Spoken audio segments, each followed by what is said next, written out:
Good morning বন্ধুরা, তোমরা সবাই কেমন আছো? আশা করি তোমরা সবাই খুব ভালো আছো আর আমরাও খুব ভালো আছি। তো আমাদের ফ্যামিলি ব্লগে তোমাদেরকে অনেক অনেক ওয়েলকাম। আর দেখো, এখানে আমরা সব লাগেজ ফাগেজ নিয়ে চলে এসেছি স্টেশনে, কারণ আমরা যাচ্ছি হচ্ছে বাড়ি। তো এর আগের দিন সন্ধ্যাবেলা মোটু পিপি আমাদের বাড়ি এসেছিলো, মানে মামি আর সোনিয়া করে এসেছিলো আমাদের বাড়ি। তো মোটু পিপির একদিন ছুটি ছিল দেখে আমি ওকে বললাম কি তুমিও চলে এসো।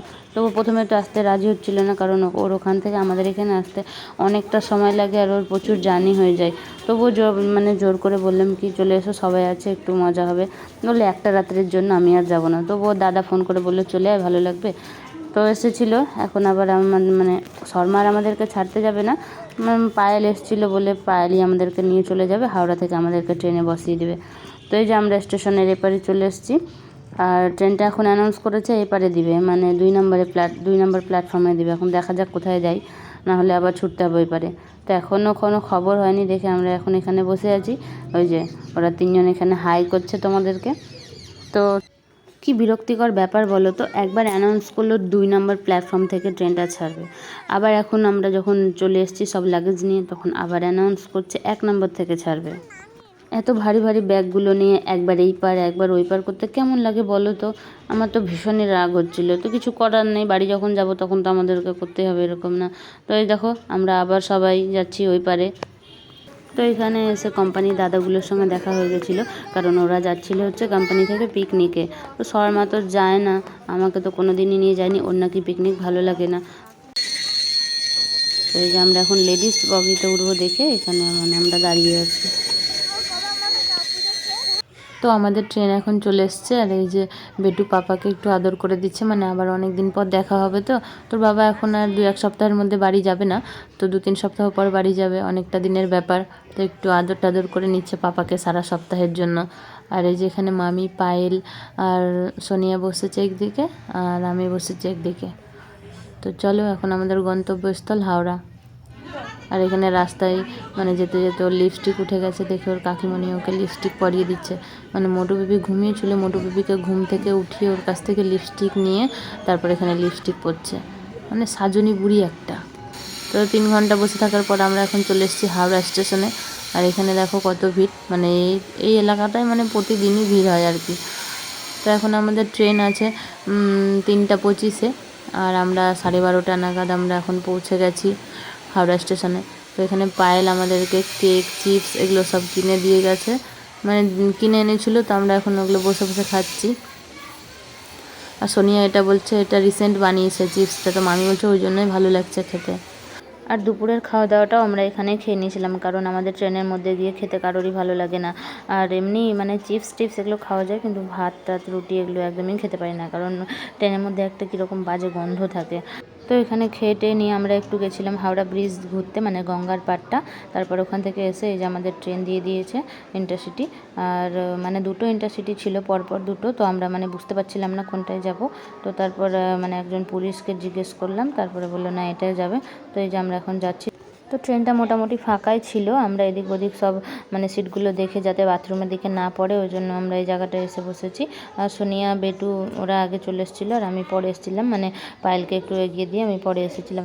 আর এই যে বন্দে ভারতকে টাটা জানিয়ে আমরা এখন যাচ্ছি ফারাক্কা। বেটু বন্দে ভারতকে টাটা করছে, মানে বেটুর ক্রাশ বন্দে ভারত, কবে যে বেটু বন্দে ভারতে চাপতে পারবে। আর এই যে আমরা এখানে ওইদিকে 3 ঘন্টা এইদিকে 7-8 ঘন্টা কাটানোর পর আমরা এখন মানে প্রায় পৌঁছে গেছি। বেটুকে এইখানে ওর কাকিমণি সাজিয়ে দিচ্ছে, কারণ বেটু সাজুগুজু করলে দাদু ওকে 10 টাকা করে বেশি দেয়। তো এই যে এখন এখানে সাজুগুজু করছে, মানে বাড়িতে গেলে বেটুকে বেতন দেওয়া হয়, তো মানে বেটুকে আমাদেরকে সবাইকে বেতন দেয় দাদু। তো এই যে বেটুকে মানে সাজুগুজু করিয়ে দিচ্ছে যেন দাদু বেশি পয়সা দেয়। তো এই যে এখন সাজুগুজু। আর বেটু এখানে বলছে দেখো মা আমাকে সেজে গুজে কেমন লাগছে, তাই জন্য চোখ বন্ধ করে দেখাচ্ছে। ট্রেনের মধ্যে আমাদের ফাজলামি চলছে, তাই তো মা? তো আমরা 3জন মিলে অনেক নাটক করার পর আমরা পৌঁছে গেছি নিউ ফারাক্কায়। আর দেখো ট্রেনটা পুরো ফাঁকা হয়ে গেছে, আর ট্রেনটা যাবে মালদা পর্যন্ত। আর শুনেছি ফাঁকার ট্রেনে নাকি ভূত থাকে, ওই জন্য আমি এদিকটা একটু দেখতে গেছিলাম, যদিও আমি ভীতু, তবুও যে ভয়ে কেউ নেই, একটা পোকামাকড়ও কেউ নেই, দেখে দেখে আমি পালিয়ে চলে এসেছি এদিকে। তো এই যে আমরা এখন নামবো।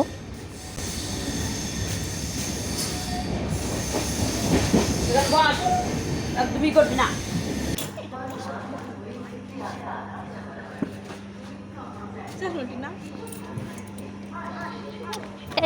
ট্রেনকে করে দিলাম বাই বাই।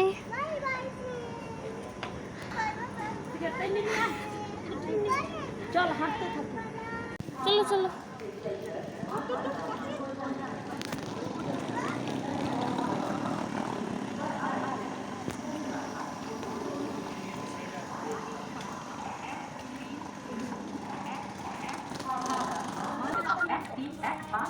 গো এক্সপ্রেস মালদা টাউন ছেড়ে রামপুরহাট বর্ধমান হয়ে শিয়ালদা জামালবাড়ি 2 নম্বর প্ল্যাটফর্মে কিছুক্ষণের মধ্যে আসছে। তো এখন আমরা নিউ ফারাক্কা স্টেশনে নেমে গেছি। আর মানে আমরা ট্রেনের পেছন দিকটাই ছিলাম, ওই জন্য অনেকটা দূরে আমাদেরকে নামতে হয়েছিল। আমরা হেঁটে হেঁটে অনেকটা দূরের দিকে এগিয়ে এসে তারপর আমরা মানে ট্রেন লাইন পার করে এপারে চলে এলাম। আর মামি দেবুদাকে বলে রেখেছিল টোটো নিয়ে আসার জন্য। তো এই যে দেবুদা এখানে টোটো নিয়ে চলে এসছে, আর এখন আমরা যাব বাড়ি। তো এই যে দেখো আমরা বাড়ি পৌঁছে গেছি। আর মামি বাড়িতে মাসি শাশুড়িকে রেখে গেছিলো, আর এই যে মাসি বেটুকে কোলে নিয়ে নিয়েছে। আর এখন এই যে বেটু দাদুর কোলে চেপে গেছে, অনেকদিন পর দাদুর সঙ্গে দেখা।